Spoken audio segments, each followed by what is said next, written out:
Yeah, okay. Yeah, I'd love to get together and have a chat. We can meet in my office if you want. Yeah, that's where I am right now, yeah. Just don't forget it's a BYOB, right? Bring your own booth. Yeah. Okay. Bye. I have to run. Bye. Okay. Hey, sorry about that. Just making up business meetings. You know, it's hard doing business these days. Gathering people in the same place, and we're going to be talking a little bit more about that as far as the region and municipalities are concerned a little later on in the show. The show, of course, is the 411. This is episode 6. I'm Lee Sterry. We are fueled by Gales Gas Bars Limited, Unlimited, and Limited or Unlimited. We are fueled by Gales Gas Bars and powered by WeeStreem, Kevin, Jack, and Brandon and their crew. And we come to you, or will be, from the lovely Fiddler's Whorehouse on St. Paul Street in St. Catharines. Big weather system. So, deep breaths. Have you noticed it's difficult to breathe sometimes when you're wearing one of these things? Well, you better get used to it because it's becoming mandatory all over the place. And again, we'll talk more about that stuff. Heavy weather ran through Niagara yesterday. We're going to show you some pretty cool video and pictures of that. And we have 3 contributors that will be joining us on the program today, and you can too if you like, and we'll tell you how to do that. We're going to go in and get episode 6 of the 411 underway from Fiddlers. Okay. We have got a beautiful day here in Niagara. Some of that humidity has left us because, boy, was it ever thick over the last few days. I'm going to keep this mask on while my close personal friend Kevin here gets me wired up because we're trying to do everything right, you know. It's hard these days to do everything right. There's always something you forget. Well, welcome. This is a very big day. I don't know if you remember this. It's sort of where one of those where, thanks Kevin, it's one of those where were you when days. Well, this is July the 20th, 2020. And the big question is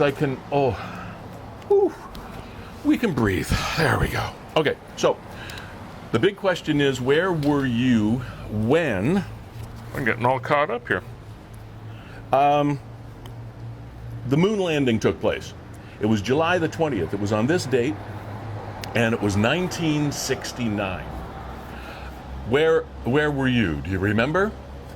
Anybody that watched that on television or was old enough to hear about what went on and, one small step for man, one giant leap for mankind, Neil Armstrong and the whole thing. Well, that was 51 years ago today. And it's to this day, I'm fascinated by what NASA does and the other space agencies around the world. But this day was one that will definitely live in people's minds and memories and replays and movies and television shows for a long, long time. There are still the conspiracy theorists out there that say it never happened and it was all a film shoot, but whichever, whether it's a film shoot or whether it was real, it was 51 years ago today, so happy anniversary. Kevin, Jack, we have some photos. Right there is the first one. Just looked up and caught it. Getting myself organized here. Where's this stuff? I got to do this stuff. All right. It's the law of Toyland. Come on. Work. Thank you. Okay. So, yesterday, 1:30-ish, something like that, the system finally rolled through Niagara that we were expecting, where the cold front meets the hot front, and when you've got the humid conditions, well, you know the rest. You know what happens. We get thunder, we get lightning, and sometimes we get some spectacular shows. And there was one of them right now. Whether that was actually a tornado or not, I don't know, or just a funnel cloud of some sort, or just a cloud formation, period. Not 100% sure. Haven't had any serious confirmation from the experts as to whether that was something extraordinary as a weather pattern, but it sure was extraordinary to look at. All kinds of photos on Niagara 411. Oh yeah, forgot that off the top of the show. Thanks to Nick and his crew at Niagara 411 for sharing your content with us here on the 411. Always appreciate it. everybody that was on this, I don't know, hundreds and hundreds of comments, because people saw things from different perspectives throughout the period. I was over. There's a really cool shot from long distance. It's like, Toto, we're not in Kansas anymore, you know. And some guy also had. There he is. Pat had a video. Here, I don't know. Do we have any audio with this one? We do? Cool. That's amazing. It was a little spooky for a while. I was actually at Culinary Winery pouring some wine for some folks, and you could see it coming across the vineyard, this line of storm and wind, rain, and it was moving as if it was a time-lapse photography episode. And eventually it just hit the windows like, and fascinating stuff. Weather is very interesting as long as nobody gets hurt. I don't think we heard of any injuries. There was some limbs down. There were a couple of power outages for a few seconds in some spots. But all in all, we survived it fairly well. But the cloud formations are just, there's over Scott and Grantham. And sometimes the pictures don't do it justice, because when you've got 3D and you're actually looking at these things, there's that. What a great shot that one is. Now, is this just a cloud, or is this some sort of funnel formation? Kevin, this is what I've been trying to figure out. I have not heard officially that we actually had any tornadoes, what are officially classed as a tornado.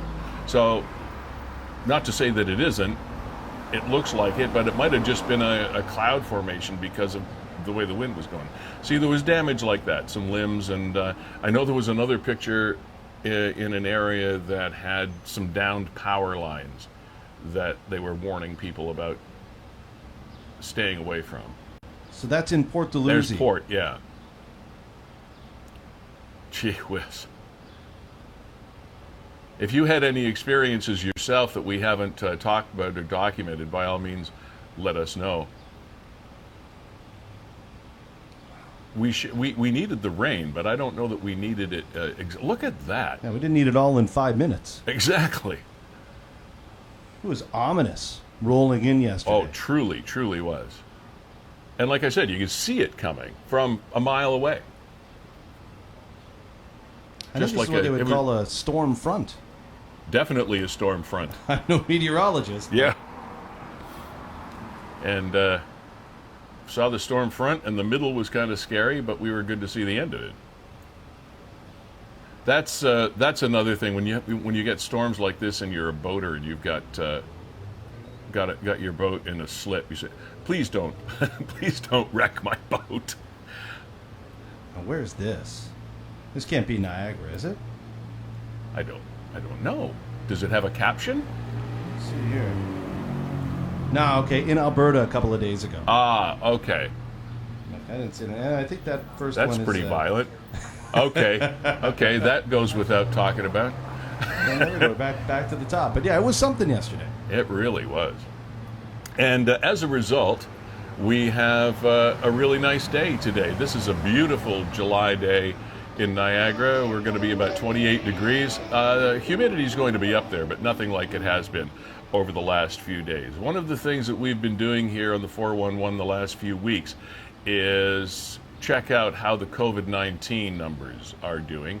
And this week is quite pivotal because we have been down in single digits of new cases for a long time now until yesterday. And this is a day when people were out on beaches. I know I saw a bunch of pictures of people on beaches, etc. But now today, we have 3 new cases of COVID-19 confirmed in the Niagara region. The growth rate today is acceptable. I mean, the most acceptable, of course, is 0, but at 0.4%, it's not absolutely critical. But there's the number at the bottom that really should get your interest, because we finally went back up into double digits. We had a growth rate of 10% yesterday. And the days that's double 10 people. Yeah. Oh, you said 10%. Did I say 10%? Yeah. Oh, I apologize. 10 people. Yeah.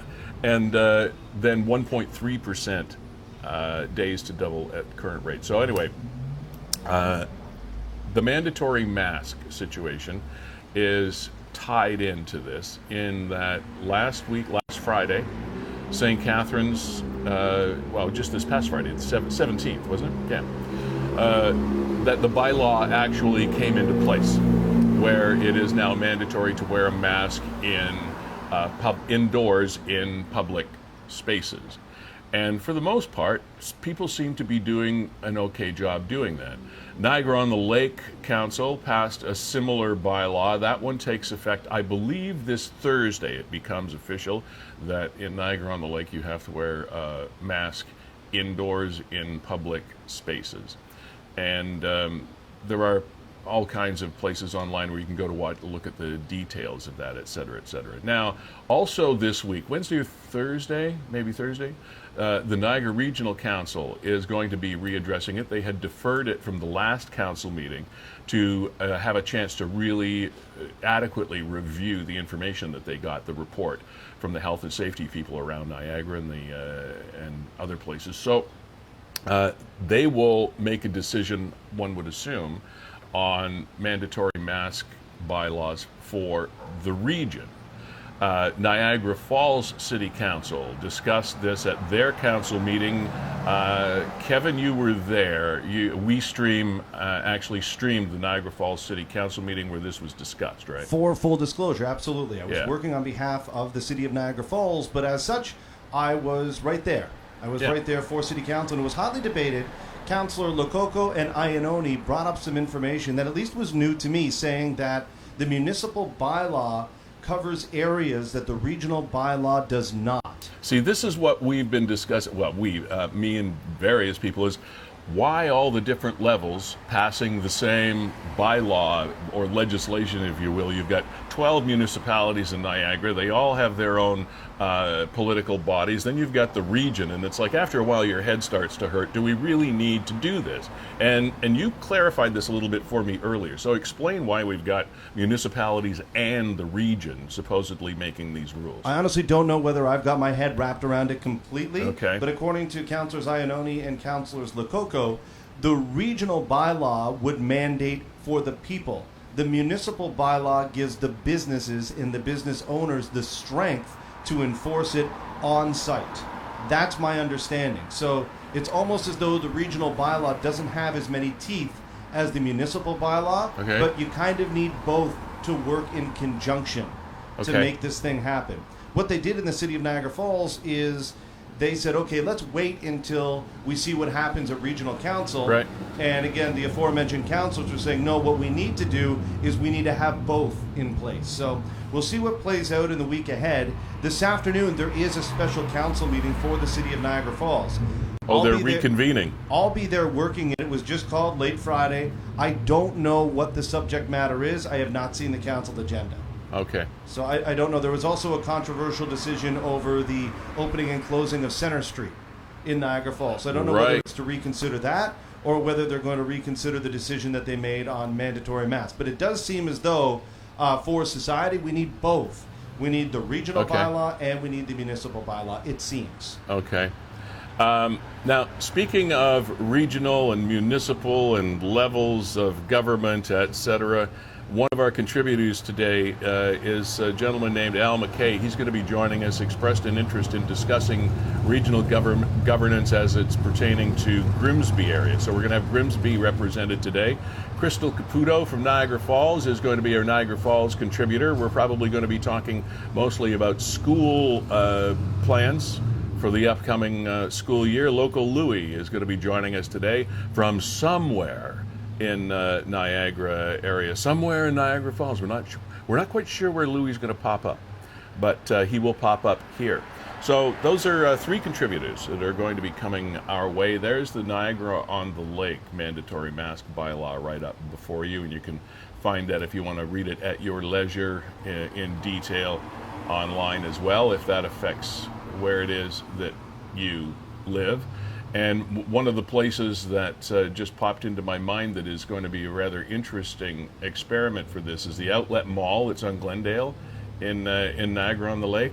the thousands and thousands of people that shop at that mall, it's going to be interesting to see how the shopkeepers, the store owners and managers handle that at the outlet mall and other places as well. But that's probably one of the biggest gathering places within the municipality of Niagara-on-the-Lake. The NRPS also published something that came across Niagara 411, and I thought we would do our part here on the 411 to perhaps help the local police service find Niagara's most wanted. And so they published a link to their site, and we have pictures and names, etc., that we're going to show you in just a bit here. And maybe if you have an idea where some of these people are, you can help us, help the police, get the bad guys. Okay, there's one right there. Tyrone Sibley's. He's 39 years old. He's from the Thorold.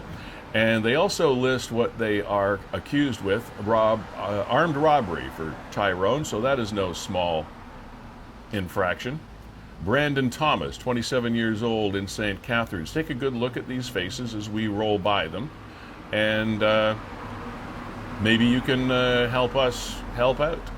Brandon Thomas, 27 years old, for the city of St. Catharines, driving a motor vehicle with no license, possession of property obtained by crime under $5,000.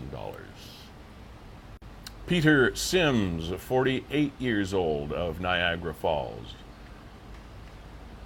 failed to comply with a release order in mischief over $5,000. We've got then Gordon Dow, 46 years old, in Niagara Falls, failed to appear for Prince.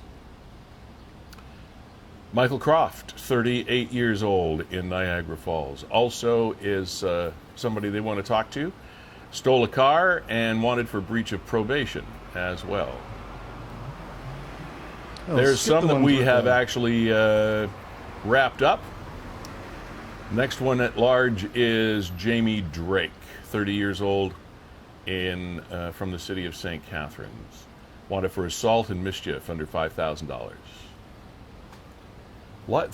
This is a long list. Michael Duff, 37 years old, also from the city of St. Catharines. Assault with a weapon and uttering threats.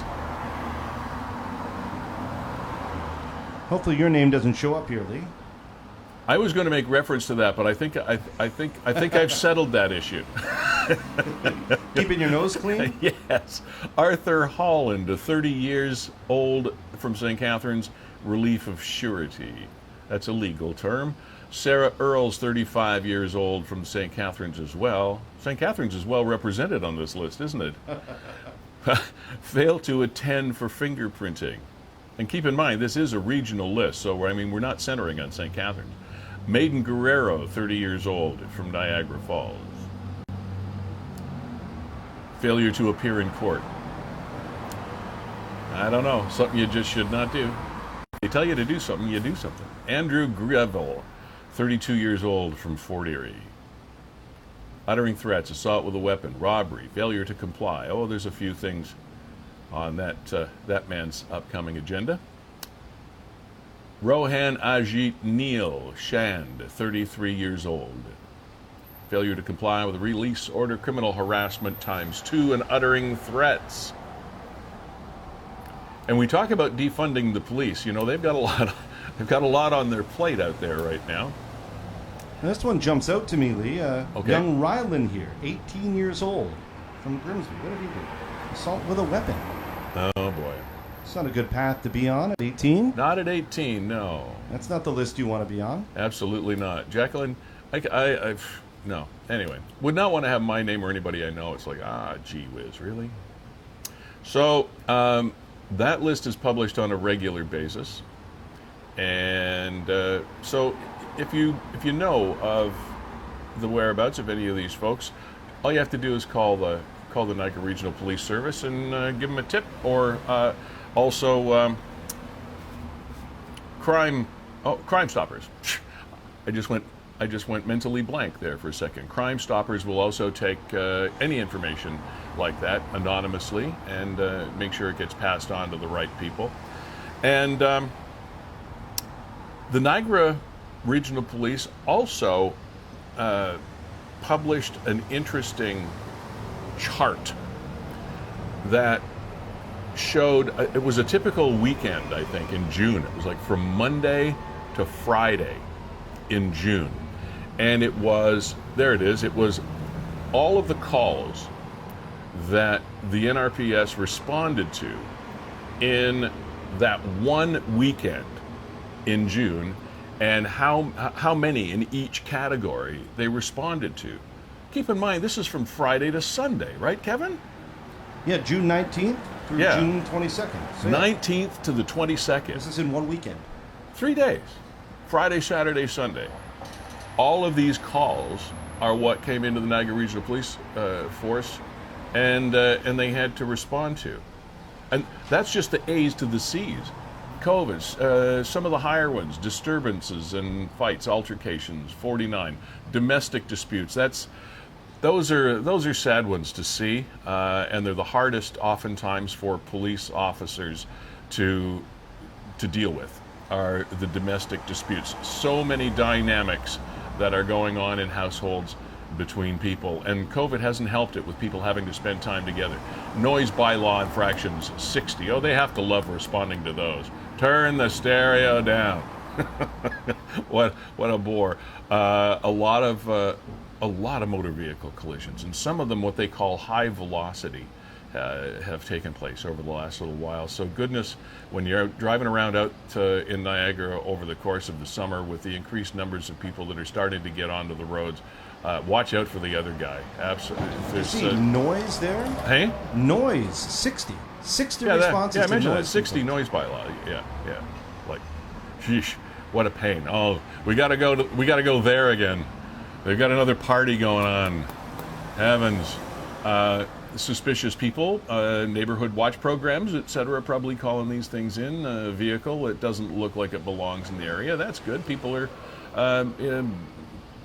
watching out for their neighborhood. That's good. Unwanted person.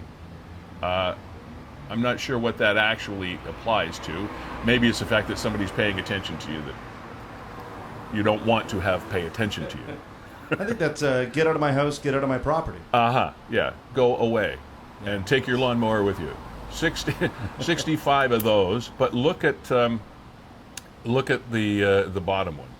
That's the highest number of calls that took place over the course of the weekend. It's one of the reasons I wanted to mention this piece is welfare check, and those are situations in which police officers will attend a particular address to see if there is someone in distress. And it's one of those situations that has been discussed many, many times in the media. It has caused a lot of demonstrations, etc., because a lot of these deal with folks that are having depression problems or mentally ill for some reason or another.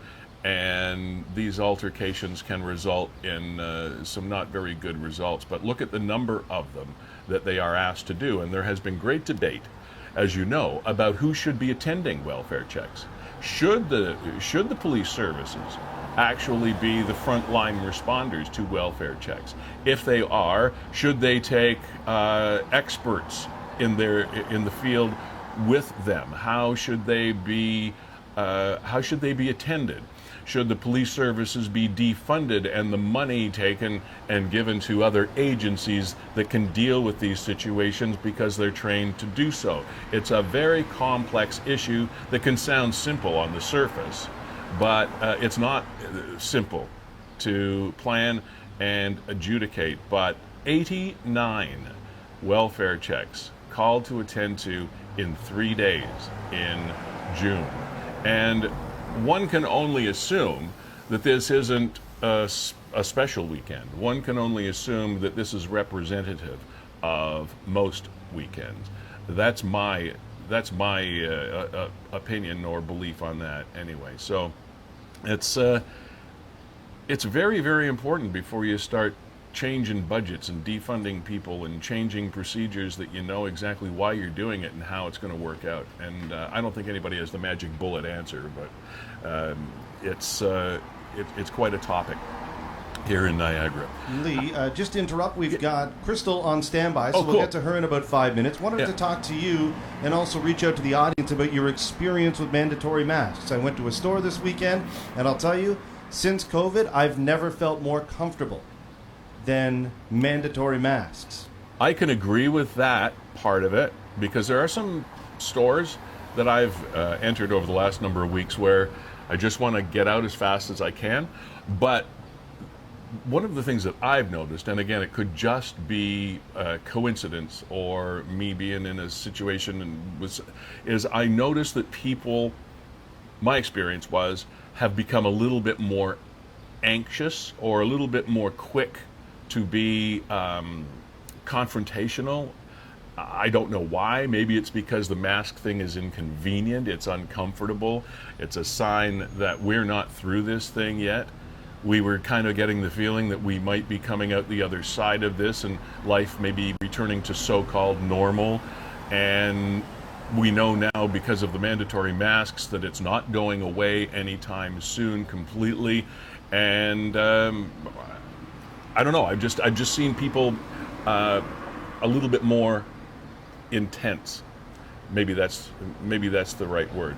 It's interesting. My experience was almost the exact opposite, where I felt that people in stores were more relaxed than they'd ever been.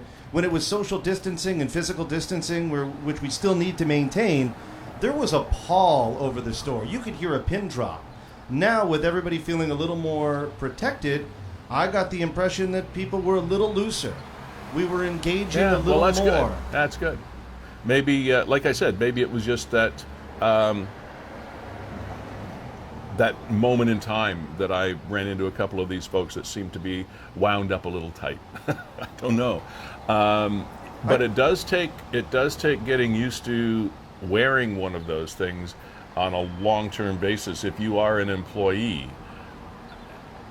I actually believe that we're going to learn an awful lot about how our bodies operate. I take breathing for granted. We take breathing for granted because it's an involuntary activity. You just do it to stay alive, so the body does it all by itself. Then you take it for granted when you put on a mask and you have to wear it for a few hours at a time. It's, I didn't realize my breathing was going to be so labored sometimes, because it's easy to run short of breath. And you have a new appreciation for the frontline responders that have been doing this. This is, by the way, week 19. Today started week 19 of the COVID-19 outbreak. Wow. It's been that long. What do we do? Pop a bottle of champagne? How do we recognize week 19 of COVID-19? I don't know, put on a mask and use a straw. What are you going to do? Know what I became so self-aware of? How bad my breath smells. Oh, yeah, because I'm smelling it constantly. I went home immediately, mouthwash, brushed my teeth, floss, did it all. If you have lunch when you're out, then you put your mask back on, you're tasting that lunch for the rest of the day. It's true. It's true. Things I never thought I'd know about myself. Yeah, and I find it feels like my body temperature has risen, because that cleansing oxygen isn't flowing the same way it used to without the mask.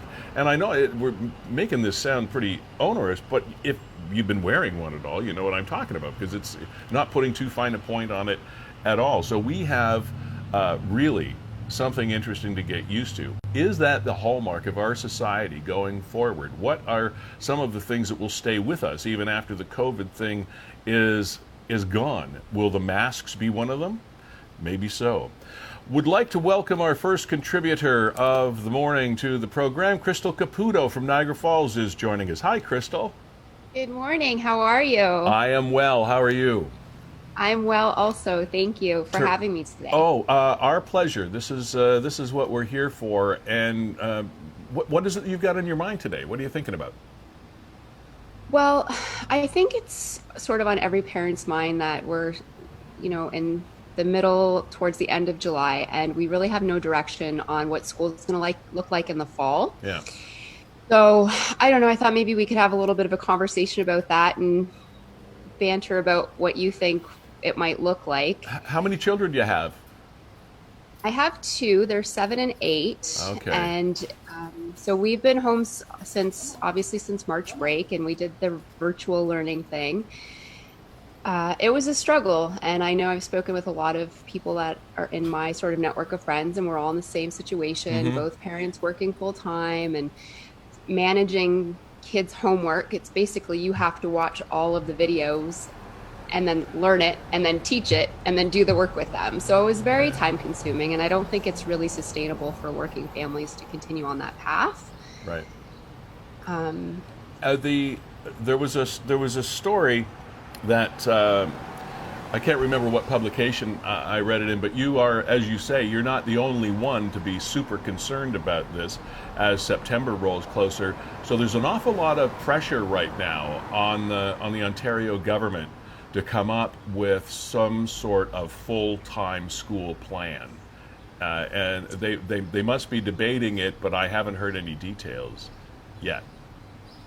so the province is working on it, and they're working on it with their stakeholders, so school boards, teachers, parents. And my understanding is the platform that they sort of put forward so far is that there's sort of three options that are on the table. Okay. Option one is returning to school, regular school, full time, as if pre-COVID. The second option is a combination of both. So there's maybe your kid goes to school 2 days one week, 3 days the next week, and then there's remote learning to support and facilitate when you're not in the classroom. And then the third option, if we have a second wave or an outbreak, is returning to the virtual classroom that we had sort of from March to June this year. The province has given school boards until August 4th to put forward their proposed plans on how they intend to address these issues and how they are going to tackle all three versions. The concern for me is, well, there's a couple of concerns, but primarily that's not giving parents a lot of time to prepare for childcare, because I think something that's really come to the forefront, in addition to the mental and education components, there's a huge daycare component to schools for parents sure. that work. And so it's a struggle, and particularly women have been affected more predominantly with job loss and all of this through COVID. And we've taken on, full-time work from home, family responsibilities, and full-time educator. So there's a lot of unanswered questions, and I don't purport to know what the answers are, but I think we just are looking for clarity at this point. I happened to be chatting with a school principal just yesterday, as a matter of fact, and he is a school principal in the GTA area at a high school. And he said that at his school there are 2,000 students enrolled, and he said that it sounds like a kind of, it should be a simple solution to come up with a plan. But he said, you've got 2,000 young people using the same facilities, hanging around the same space, and he's just, I don't know how they're going to do it. And like when you try to wrap your head around those numbers, it's pretty onerous. That's petrifying to try and plan, quite frankly. And I guess high school, at least you're going to be able to have a rational conversation around social distancing and wearing masks and that sort of thing. When you get into the younger grades, like that is, forget it. It's not on the table of possibilities. I haven't taken my children to anything indoors where they've required a mask. They're very nervous about the whole thing. I mean, they see it, and I would imagine that's most kids. Like, you can't get them, you know how kids are. You can't wrangle them in to sit down and listen, never mind like diligently social distance and wear a face mask. Krystle, as a mom of elementary school age children, what would you like to see them do? You probably have some sort of model in your head. What would you like to see them put in place? Well, for me personally, my preference would be that we continue to have extremely low numbers in Niagara, and we can return to a 5-day school week, because it's really restricting as a working mom to try and plan business needs and client needs while you're also trying to manage your children. Of course, we all want them to be safe. We want to know that they're in low risk situations. We want to make sure that they're seeing their friends again. We want to make sure that they've got the social supports in place. And quite frankly, if that means, further funding from the province to be able to make that happen, then I would absolutely support that decision, send those dollars there. So you'd like to see a return to full-time, 5-day-a-week, full-day classes? That is correct. Okay. And so, what do the drums tell you? You've been pretty aware of things happening in Niagara and the province for quite some time, as I understand it. What are the drums telling you? Where are they leaning, do you think, at this point? I think that they're probably leaning towards a hybrid, which would not obviously be my preference, but I understand. Listen, there's a lot of moving parts going on here. We need to make sure not only, number one, that students are safe, but number two, that teachers feel confident and that they're feeling safe in the environment. So it might be, I'm going to use this is so overused, but it's unprecedented. There is no time in history we can look back on and say, well, this worked then and this might work now. So it's going to require flexibility from the province, from parents, from students, from teachers. And ideally, I'm hoping we can start with the hybrid in the fall and maybe by January move into my ideal situation of full-time back in classroom. Okay. Hey, Lee, mind if I interject here? And well, hey, I Chris, do, but go ahead. It's just Kevin. I work Kevin, from home interject. as well. What do you think? Well, I'm with you. I mean, for me to continue my life and to continue my business, my kids got to be in school full time in September. What are you hearing from other working moms and dads? Yeah, I agree with Kevin 100%. And the added layer here is that their childcare isn't readily available for a lot of people. And if we have kids going to school and you have grandparents that are, supporting you with before or after school care, they're in a vulnerable, high risk to COVID situation. So it's a balancing act for everybody, really.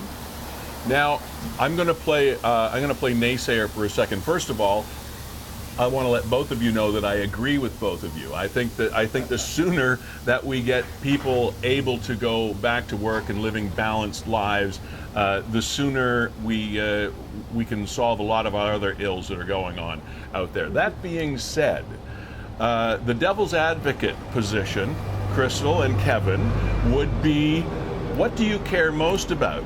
Having your life back to normal or keeping your kids safe and the rest of the planet safe at school? What's the priority?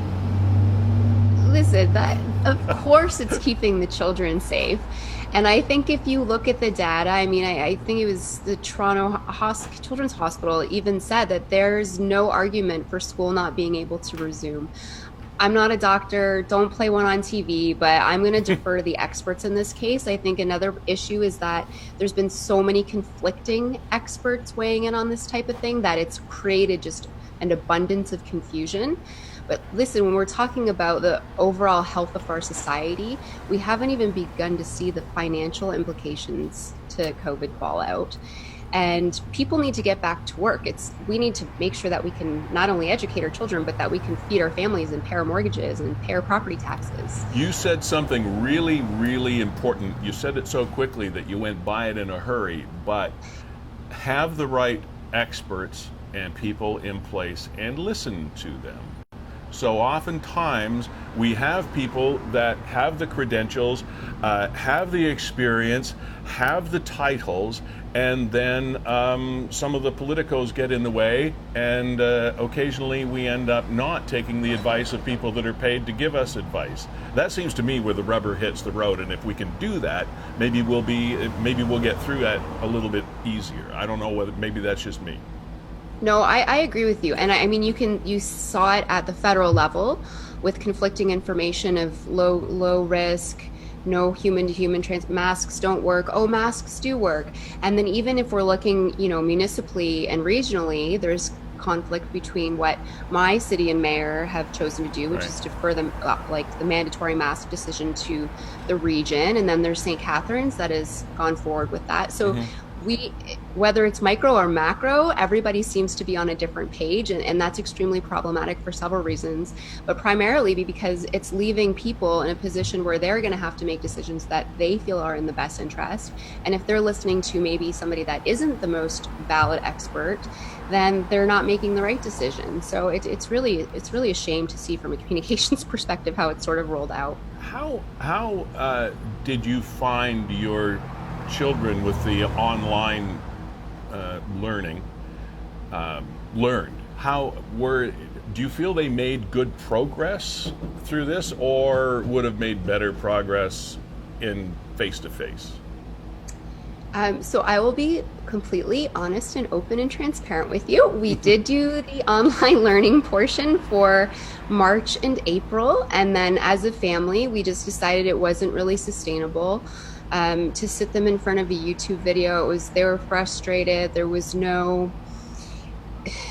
It just was not an ideal learning environment for our family in particular. So we decided to just basically do homeschooling and do, for example, I taught them how to edit a podcast, and they turned around and did a whole bunch of stuff with Pokemon. So we did bar charts with that kind of thing. So I basically looked at the curriculum that was on there to see what the intent was. And then we just did our own thing, because to manage that online, I did not feel like they were engaged. They were not benefiting from it.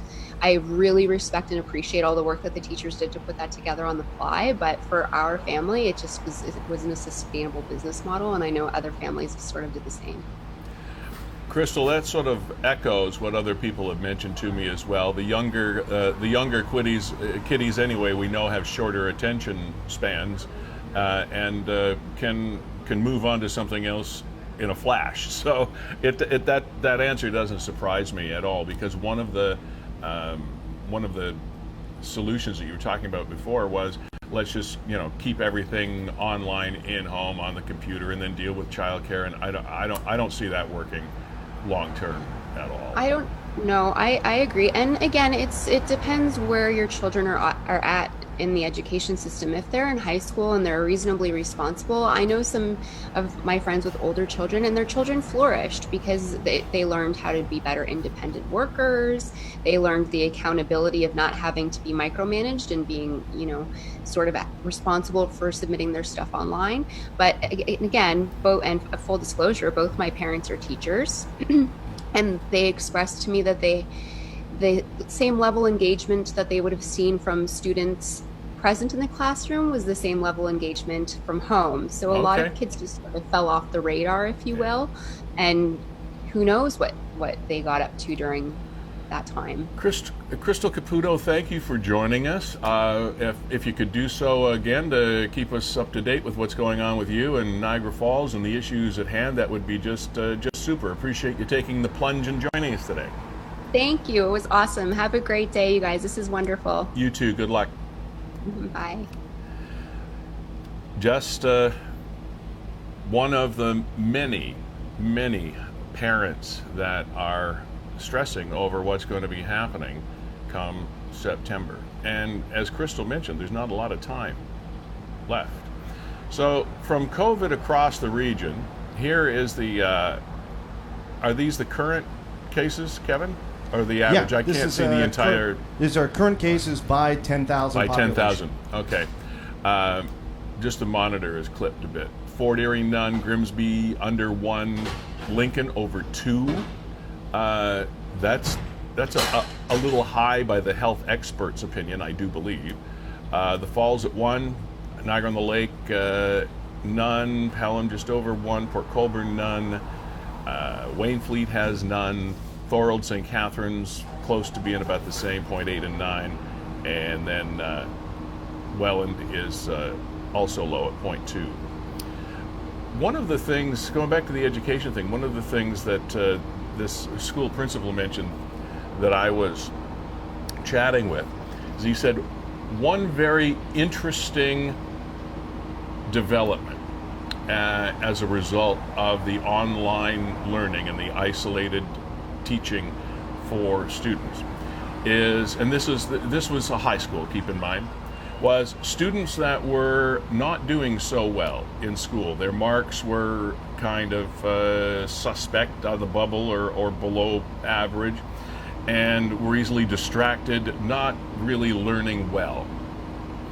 Under the online learning, when isolated to do so, their marks soared because their attention was not detracted from hanging out with their friends or the social influences or pressures that exist in peer groups in schools. And on the other side of the things, the people, the students that already had good marks were doing fine. But he did mention that one byproduct of that, which I suppose in one way is positive. So there's nothing that is entirely negative. John Edwards says, stagger the kids every other day at school until we know what's going to happen. This cuts class sizes in half. Agreed, and that's not a bad thing, except now you've got parents that have to juggle every other day. When can I go to work? When I can't go to work? Who's going to work Tuesday and who's going to be there Friday? And it's like, boom. So they go back, all's well until November. Does the whole thing explode in our faces? Shut down or business till summer 21. Imagine the consequences, financial consequences, and again, good points all. Definitely, that's the fear that we have.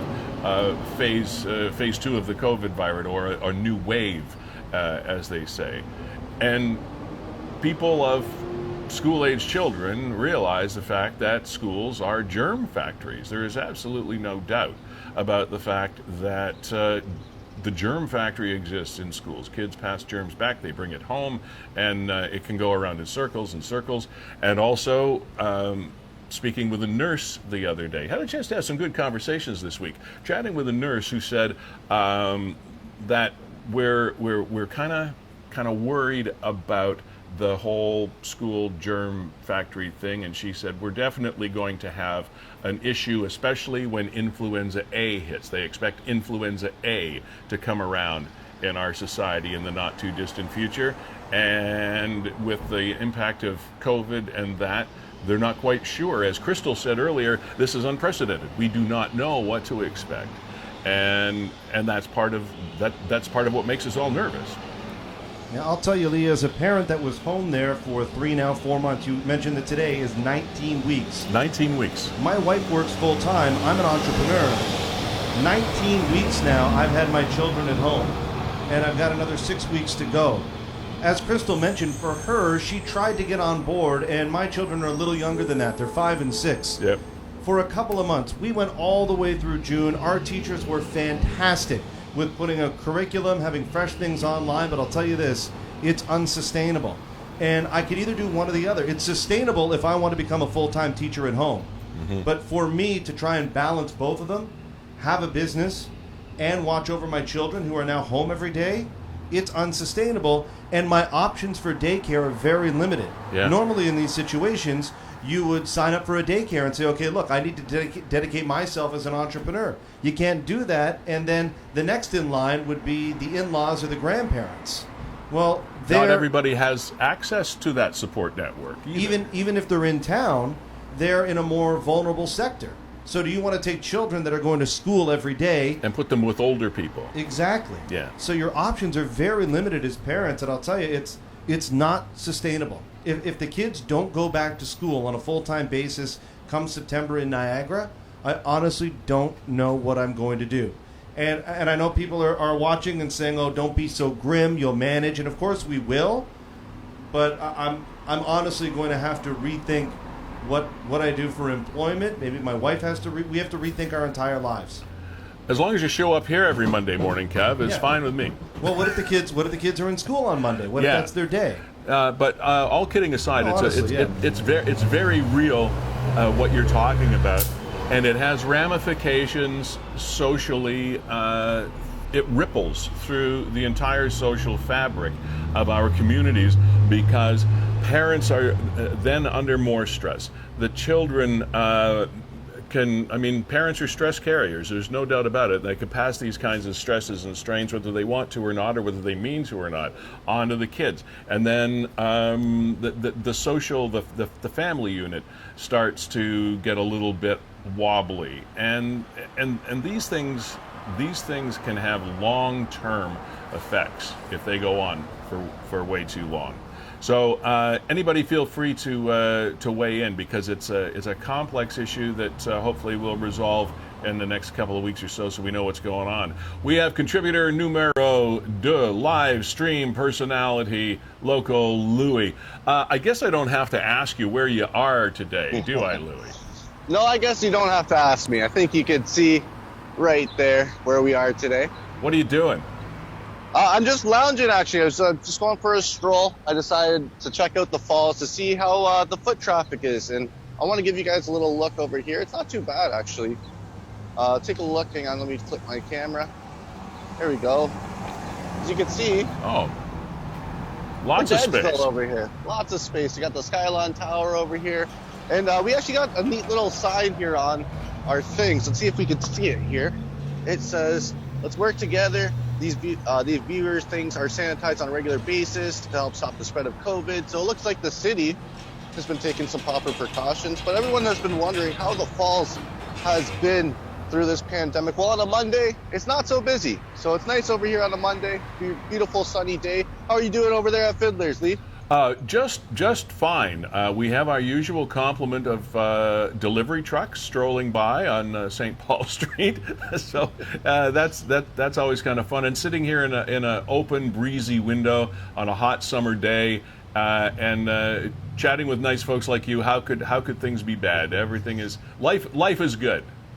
Exactly. And we've been talking about that mandatory mask situation. Have you guys been talking about it over there on the 411? We have been, and we have actually been talking about the status of that decision-making process in Niagara Falls, and the council is going to meet today. Is it, Kevin, 2 o'clock or so? It is, and thank you to Gary, who's watching the program, says the council meeting this afternoon is to redeliberate Centre Street. Oh, so it's the Centre Street discussion. But we'll see. You never know what other topics might get brought up. Yeah, okay. So right now, Louie, you don't have to wear a mask in public spaces in Niagara Falls. That's correct. We're waiting for the city to announce any sort of plan to put that in place. We're also waiting this week for the regional council to make some sort of a decision. So by next week you might be. Have you had to wear a mask at all in your travels? Actually, I have. I've had to wear a mask because in as you know, in Niagara-on-the-Lake and in St. Catharines, it is mandatory. Yep. And I like to splurge a little bit. I like to go out. I like to enjoy the entire Niagara region. So I went over to the Avondale Dairy Bar, and that's in Niagara-on-the-Lake, of course. Everyone in line was wearing a mask. It was a mandatory mask situation there. And if you want to get your tasty treats, if you want to get your ice cream, you got to throw on a mask. And I'm not going to say no to ice cream. So, especially when you have the kids. When the kids are around, you have to take one for the team, throw that mask on, and get that ice cream. I think it's just better for the general public if everyone just comes together and cooperates, and this whole mask situation doesn't have to be such a debacle. It could be solved pretty easily. We just have to take into account other human lives, not just ourselves, right? Yeah, absolutely. Well, that Avondale Dairy with the ice cream is one of those places that this time of year, if we weren't in this mass situation, would be absolutely swarming with people, shoulder to shoulder, toe to toe, reaching across the counter, handling money. It would be just talk about a germ factory. Exactly. It's good that places like Niagara-on-the-Lake and St. Catharines are having that, because there's a lot of people. There's a lot of venues. There's a lot of attractions. There's a lot of things to do in St. Catharines. There's a lot of things to do in Niagara-on-the-Lake. So it's good that they're taking the proper precautions with that. So I'm not going to oppose it, but we'll see what goes on with the Niagara Falls meeting. Looks like the Falls is doing pretty well, though. As you can see, we don't have too many tourists and stuff right now, especially on the weekdays. So we'll see how the councilmen want to take that into account, especially with all the tourism. As you see on the other videos, the Falls is packed on the weekends. The Falls could become super packed here. On this strip alone, there's a lot of walking traffic. So we got to see how they're going to take into account this mask situation with all of the tourists. How are the tourists going to know that they're going to have to wear a mask if it does become mandatory? Agreed. Hey, Louie, it's KJ here behind the scenes. Maid of the Mist and Hornblower, are they in the water? Saw some photos this week. Drastically different rules on either side of the border. Are they out yet? Okay, so right now, no, but let's take a look outside in the waters. I thought I saw when you first came on. I thought I saw one of the boats. I couldn't tell whether it was Hornblower or Maid of the Mist, but Now, did So you I've see been any of out those here. photos? I don't see them here, but I've seen the photos. I've seen where we had the Maid of the Mist. Oh, there's actually the boat right there. There we go. It's just out of my line coming in. That looks like the Hornblower. And if you look at the Hornblower right now, I can only see about 10 people on the top deck, maybe 6 people tops on that top deck. It's coming through on the picture on the left right there.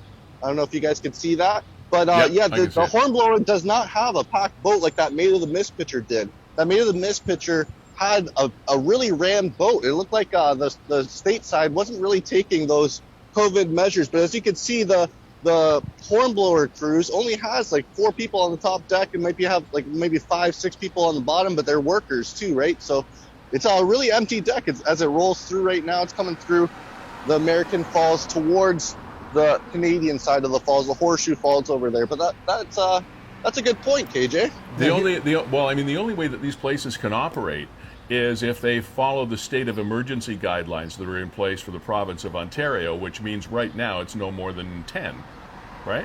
No more than 10. Yeah. So I guess they got 4 operators and then 6 guests. Now, Louie, you won't be able to see this, but Lee, you'll see it here.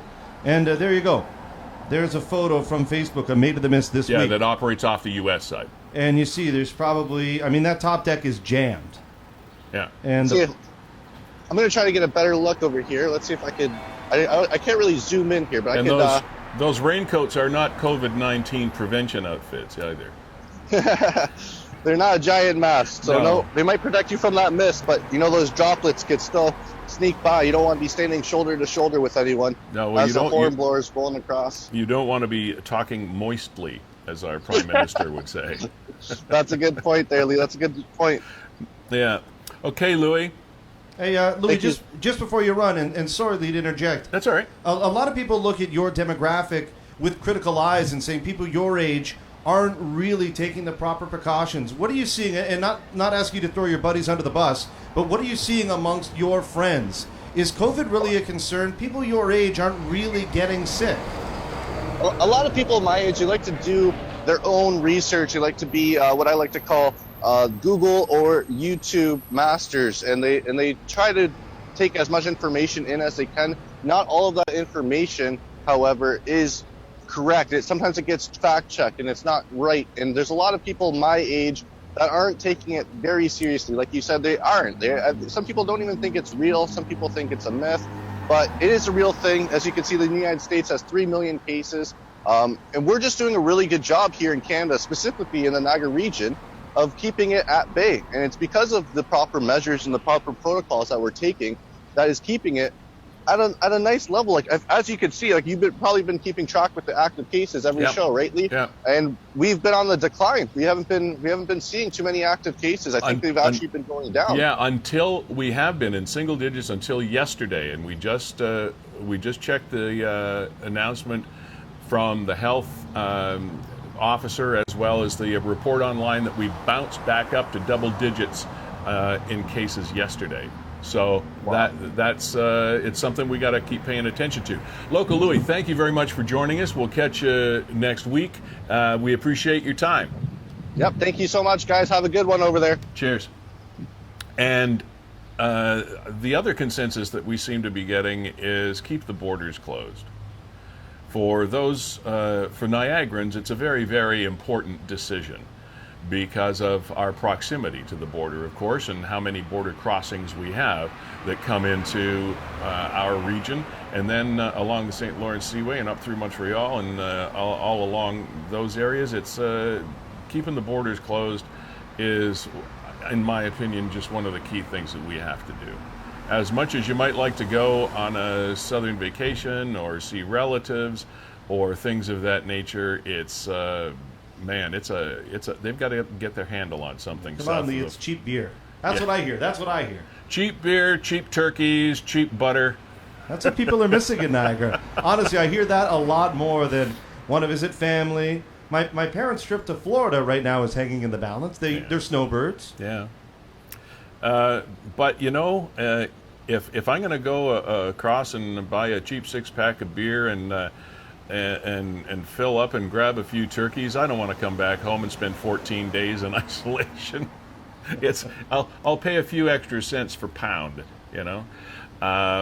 But that's such a big part of this when you see what's going on. And I've had people that I've talked to that had to be down there for work and have come back, and they don't want to go. They don't want to go back even if they have to, because people are very fearful in places in the United States. I feel for them, and it's not something that is worth joking about at all. It's super serious, unfortunately.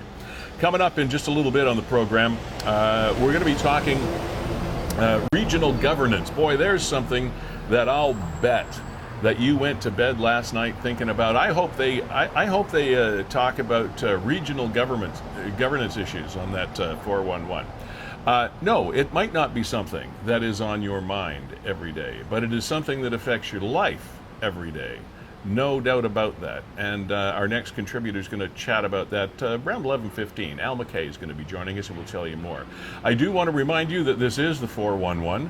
We are powered by WeeStreem. We are fueled by Gale's Gas Bars. And we just love having those partnerships here on Livestream Niagara. Also Nick, of course, at Niagara 411, who does a fabulous job of keeping us all informed here in Niagara as much as is humanly possible. And to all the contributors to Niagara 411, we appreciate your comments and your input there as well. So this is episode number 6 of the 411. Check out Gale's rewards and other things that are happening at the exciting company that is Niagara-owned, Niagara-run, and Niagara-centric Gale's Gas Bars. And just check them out online there, gales.ca. That's about as simple as it gets. All right. And thank you, Jess and friends, for staying on board with us for a while. Kevin? Yes. We talked about getting back to work. We talked about your situation. We've talked about WeeStream before. Entrepreneurs, depending on your line of work, can either have a harder time or an easier time.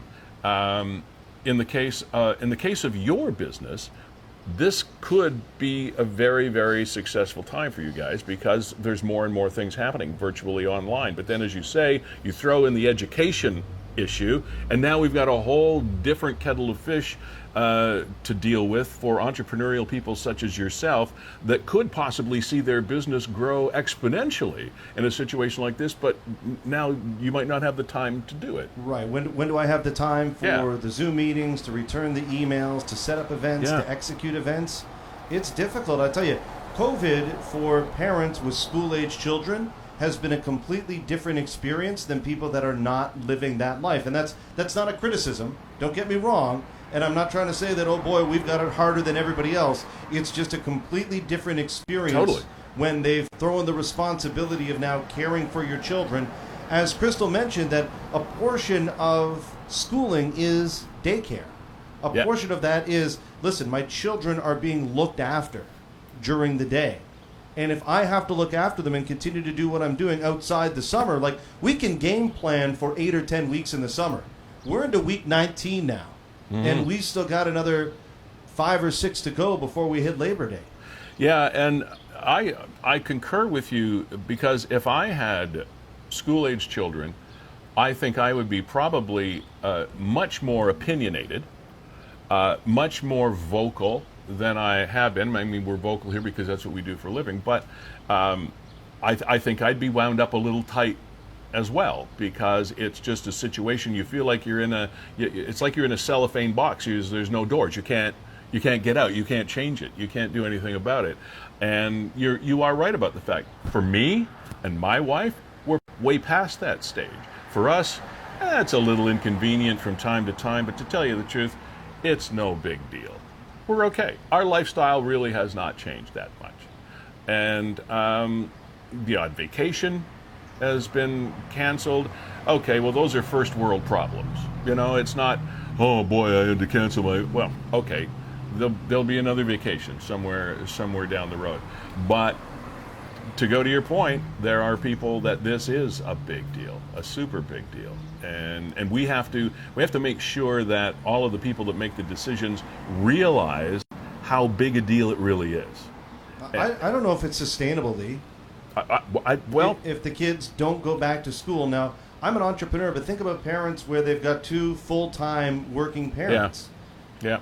What are you going to do? And I would honestly say that the 2-day-a-week, a hybrid model, is even more difficult now, trying to juggle caregiving some of the time and not some of the time. Yeah. And what do employers do? The employers are going to have to go back to the government with their hand out and saying, listen, you put my workers in a situation where they're only coming to work now 3 days a week or 2 days a week or whatever it happens to be. So what am I supposed to do with that? Do I fire them? Do I reduce their salary? Are you going to top it up? It's tough. Talk about a great example of the benefits of smaller class sizes. I heard some commentary on a radio station, again, I don't remember which one because I flip all over the place, but saying the fact that one of the solutions to putting kids back in schools on pretty much a full-time basis come September would require the hiring of something like, this was a number I found astounding, but something like 100,000 new teachers. Now that sounds like a number that, talk about unsustainable, but that being said, there will probably, if they want to do this and do it right, do the full-time school, expand the properties, bring in, I remember when I was in school, what did they call the mobile classrooms? The portables? Hey? Portables. The portables. Line up portables all through the schoolyards. We're not going to be out playing soccer or baseball or rubbing elbows. Load the field up with portables. Load them up with teachers. Give one teacher their portable that they have to clean and sanitize and police and watch the kids, etc., all day long. They've got their little band of brothers there, brothers and sisters, and they're responsible for them. And just load up the province with portables and put 10 desks in each one or whatever the heck the space is. Pay the money, pay for the extra teachers, pay for the transportation, whatever you need to do, and get them back learning. I mean, how it doesn't cost that much to go back to the old schoolhouse days where you got a chalkboard, 10 desks, and a teacher. You know? We don't need everybody to be online and computers. We don't need everybody to be online with cell phones. Yeah, it's great to be modern technology, but now see, I got on a rant now. It was a good one, Lee. Well, keep going. Are you finished your thought? I mean, this is what people are thinking. But there are creative, sort of use another catchphrase, out-of-the-box ways to approach things. And it might not be more technology, it might be less technology. Go back to the simple things and keep it simple. Just get them into school, get them there, and get them home safely. And really, at the end of the day, that's the ultimate goal, is it not? To kind of open up society and do it safely.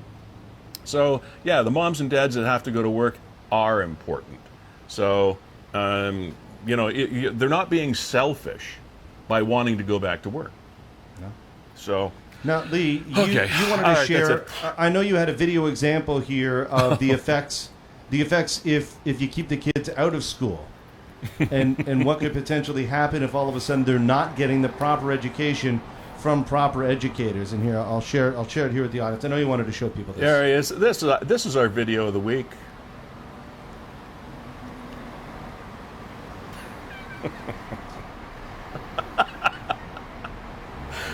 See what happens when you have too much time on your hands.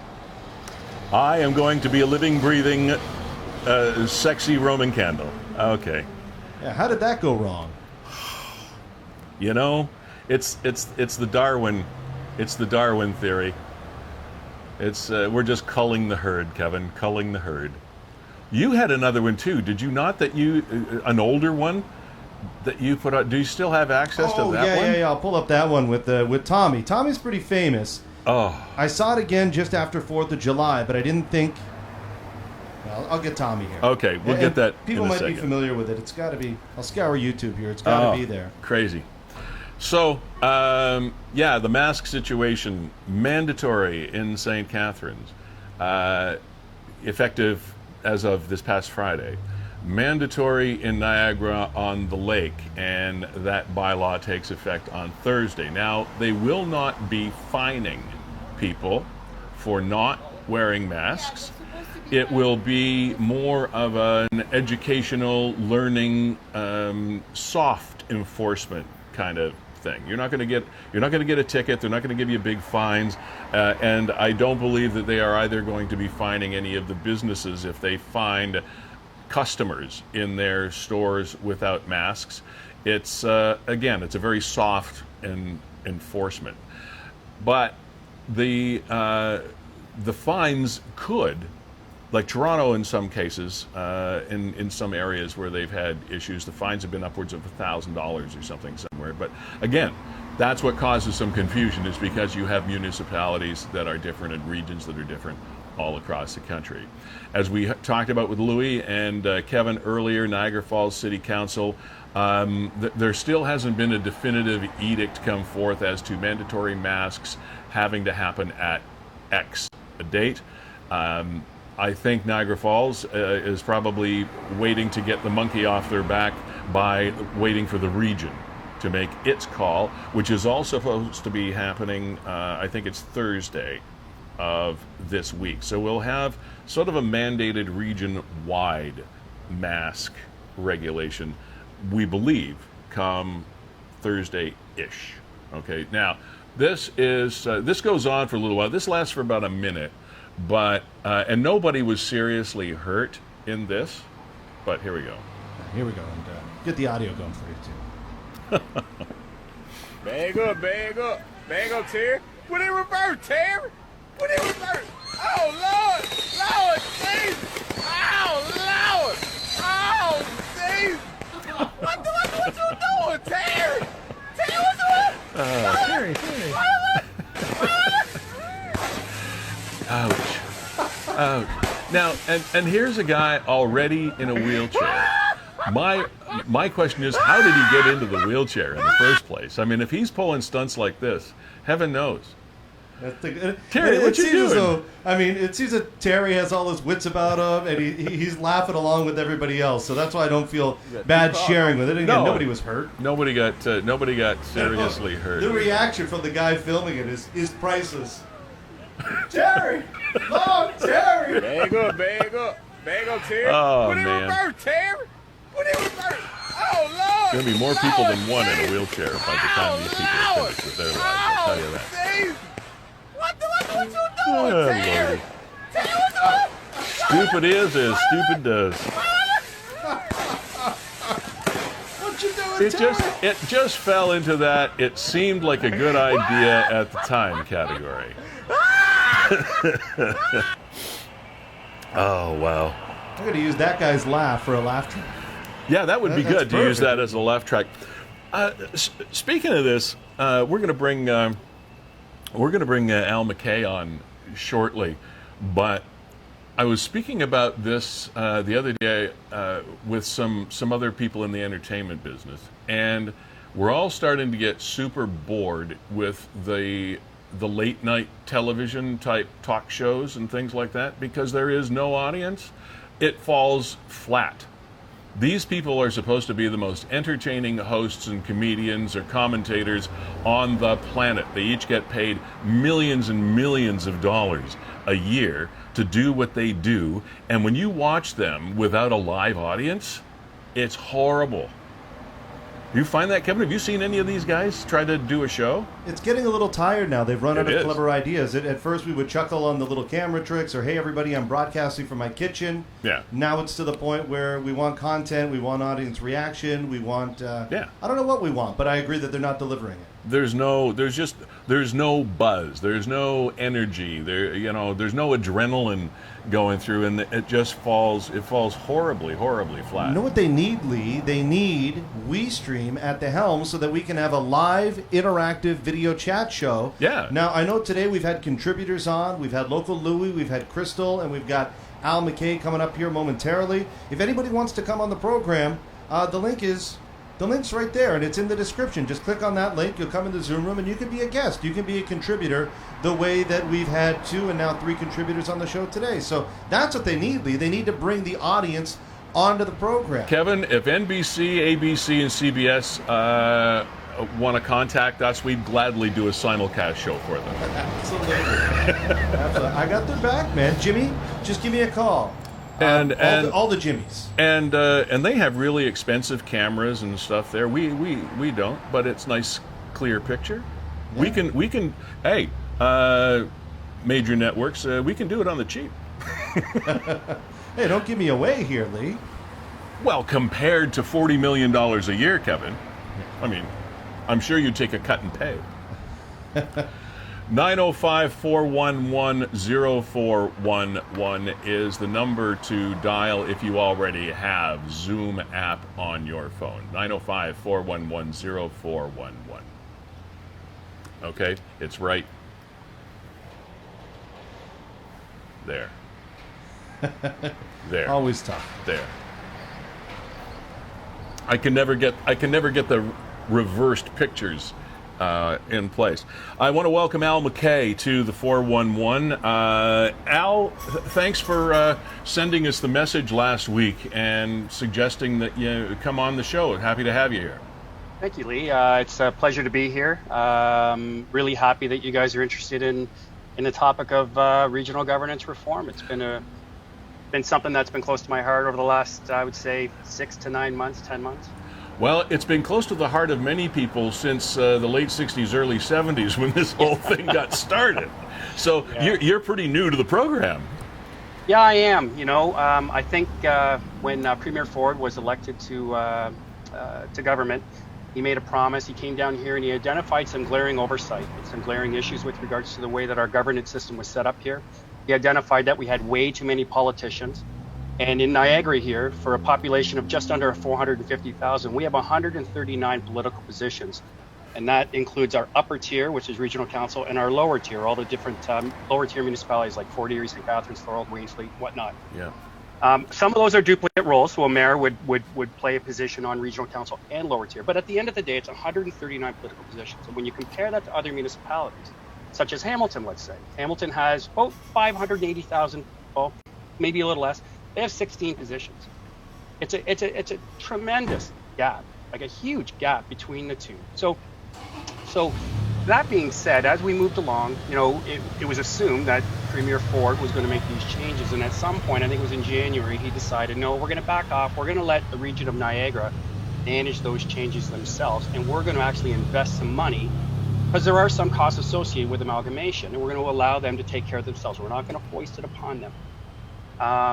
And then slowly after that, you know, all talk regarding any type of amalgamation. Some of the cities were talking. Some of the cities like Niagara Falls went out and had studies done and how it could be best suited to them. All those discussions went stopped. Mm-hmm. And then we slowly started seeing the 2020 budget increases come. And right. we saw, you know, inflation at the time was 2.2%. And we noticed that all but 3 lower tier municipalities came in under inflation. In fact, Grimsby came in with a 13.4% increase to their taxation, which is enormous. That is huge. So at that point, I started thinking, there's got to be something that can be done, right? So now fast forward, right? And so regional council said, we're going to put a citizens committee together so that we can have a discussion. We're going to have citizens come in and give us feedback on our governance structure, as well as to have a discussion regarding a regional chair that's going to be direct elected by the public, which in my mind seems like low-hanging fruit. Like, just go ahead and pass it. Let's hear some recommendations. They declined it. They decided that they're not interested in having that discussion on governance reform. They're not interested in hearing from the public on their opinion on governance reform or a direct elect official. And then go back a little bit further, I think it was about a week and a half, 2 weeks ago, when ES Fox made their presentation to regional council, and they represent a bunch of smaller businesses in Niagara. And the decision was not even to have a discussion regarding what they were talking about. They had expressed that they're experiencing some significant financial issues. They've been forced to change structurally and how they deliver their businesses. And instead of debating the issue, they just deferred the issue, pushed it aside, which sends a really bad and a strong message to the public that, come on, we need to make some changes. If small business is forced to have to make these changes in order to manage and councils not willing to do the same, like regional council or any of the lower tier municipalities, it just sends the wrong message to the public, and something needs. The people that are watching this stream right now, Al, might be asking themselves a question, and so I'll ask the question of you, so that it'll answer theirs. Who is Al McKay? What do you do? And you're a Grimsby resident, correct? Actually, no. Sorry, I live in St. Catharines. Oh, you live in St. Catharines. Oh, okay. Garden City, beautiful city of St. Catharines. Very happy to be here. I used to work for the region. I was with the region of Niagara for about 22 years in various capacities. I worked in the finance area. I actually worked for the ambulance service there for about 5 years. I did all their administration, bought ambulances, did their budgeting and finance. Okay. Quite often the council. And now I work for a disability insurance firm. And so, but the passion with regards to governance and the passion with regards that I have for local government hasn't changed. And I've always believed there's opportunities for us to take a look at this and streamline our service. I'm going to give you an example. I took my daughter one day and I took her to Take Your Child to Work Day when she was in grade 9. And I remember we had a presentation from EMS, and EMS talked about their dispatch center, and EMS talked about how they're accredited and how they service the whole entire region. And then the police came up, and police did their presentation, how they have a dispatch center and how they service the entire region. And as we were leaving, my daughter said, I got a question for you, Dad. She goes, where's fire? Why didn't fire? So I had to explain to her that we have 2 levels of government. Fire, there's 12 different fire services in Niagara. And she goes, well, that doesn't seem to make sense. And I'm like, you're right, it doesn't seem to make sense. Well, why don't they change it? That's a great question. I'm not sure why they don't change it. But if you consider, some people say we're not over-governed, which is one issue, but we don't have too many services or duplicate services. We have ample duplicate services. Mm-hmm. If Niagara EMS can provide service to the entire region and do it very, very well with their own dispatch center, and police can do the exact same thing, why does fire need 12 different fire services, 12 different fire chiefs, all their associated deputy chiefs, and then why do they need 2 dispatch centers, one in St. Catharines and one in Niagara Falls? Again, it screams the duplication that's being offered by our local governments here, and it needs to stop. And I can guarantee you that somebody, not myself, but somebody would answer those questions for you and sound totally logical. Yeah, you know, maybe. there's definitely a rationale for it, and it would probably sound like it makes perfect sense. But there's always a way, as we were talking about this before, to rethink things. Al, this, of course, way back in the day, was only supposed to be a temporary structure. The governance that's in place right now was only supposed to be temporary. The municipalities were eventually supposed to be amalgamated into the region, and then the individual councils and administrative bodies would have been disbanded, and everything would be regional services. That's right. Yeah, absolutely. So then you get into turf protection. Yep. And people that want to see their municipality get a fair shake, or at least not get lost in the shuffle. And you've got big municipalities like St. Catharines, you've got small ones like Wainfleet. And nobody wants to feel that their constituents are going to be left behind. So what was supposed to be a simple concept turned into quite a tangled web, and we find ourselves still stuck in that web today. Absolutely. And I don't see it changing from the regional level or the municipal level. It's going to have to come out of the province. Absolutely. I could not agree with you more. And we talk about turf wars, and we talk about, I believe that our current 139 political positions are dysfunctional. They're all, I get what they're trying to do. In City St. Catharines, we're watching out for City St. Catharines. In Grimsby, we're watching out for Grimsby. But by doing all of this, right, I mean, we can look at some recent examples where you can demonstrate that politicians are working in these silos, that we're St. Catharines based. Just look at the recent mask issue, right? St. Catharines passes a mandatory bylaw for masks.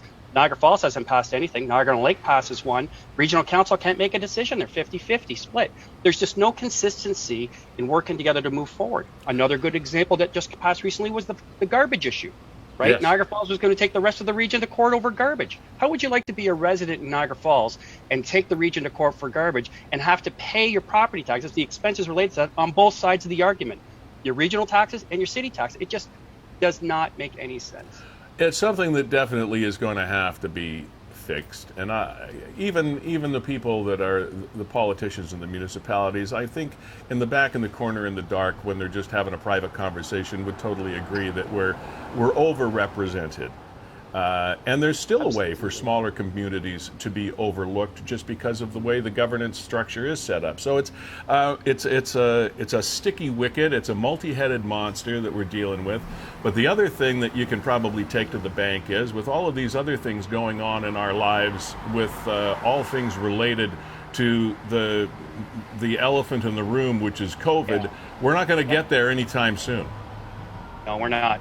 And unfortunately, what'll be really interesting is noting that we had such significant tax increases in 2020. What upper and lower tier municipalities will bring forward in 2021. I'll be very interested to see the types of things they bring forward. When I see some of the politicians being interviewed from the lower tier municipalities, and they talked about, the provincial bailout or the federal bailout of money. When they said, if we don't get that money, we have two options. We are either going to cut service or we're going to raise taxes. And in my mind, I'm like, gosh, you're kind of looking at this kind of shorthand. What about reorganize? What about internally what a lot of private businesses had to do? What about, instead of asking for a handout, you take advantage of the hand up, the $143 million the province promised or offered you to help with those costs related to amalgamation. And maybe that can help bail us out, but nothing. They don't talk about that. They put that in the corner and they say, we don't want to review regional governance.